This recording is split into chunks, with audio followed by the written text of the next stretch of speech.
अस्सलामुअलैकुम।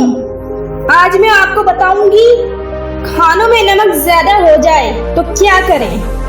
अगर आप मेरे चैनल पे नए हैं तो मेरे चैनल को सब्सक्राइब करें ताकि मेरी नई आने वाली वीडियो आपको मिल सके। खाने का जायका दोबारा करना हो या इसे बिगाड़ना हो तो सिर्फ एक अज्जा यानी नमक की कमी या ज्यादती काफी है। आप यकीन करें यह हर घर का मसला है, चाहे कोई माहिर शेफ हो या फिर कोई आम खाने पकाने वाले मर्द और खवातीन, उनके खानों में अक्सर बेशतर जाने अनजाने में नमक कम या ज्यादा हो ही जाता है। चलें, नमक अगर कम हो जाए तो इसे बढ़ाया जा सकता है, और अगर यही नमक किसी खाने में जरूरत से ज्यादा बढ़ जाए तो ये खाने को बदजायका कर देता है। अब अगर किसी से खाने में नमक गलती से ज्यादा डल जाए तो परेशान ना हो, बल्कि चंद टोटकों का इस्तेमाल करके इस मसले को हल किया जा सकता है।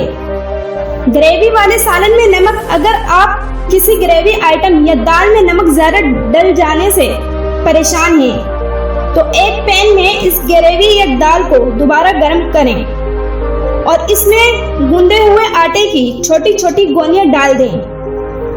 ये सालन में मौजूद इजाफी नमक को जब्त कर लेगी। अगर आपका सालन या दाल गाढ़ी है तो सिर्फ पानी का इजाफा भी इस मसले से निजात दिला सकता है। खुश्क खानों में इजाफी नमक, अगर खुश्क खानों में जैसे कीमा, सब्जी वगैरह में अगर नमक ज्यादा हो जाए तो ना आटे की गोलियां किसी काम आएंगी और ना ही इजाफी पानी से कुछ होगा। अब आपको इसमें आलू का सहारा लेना होगा।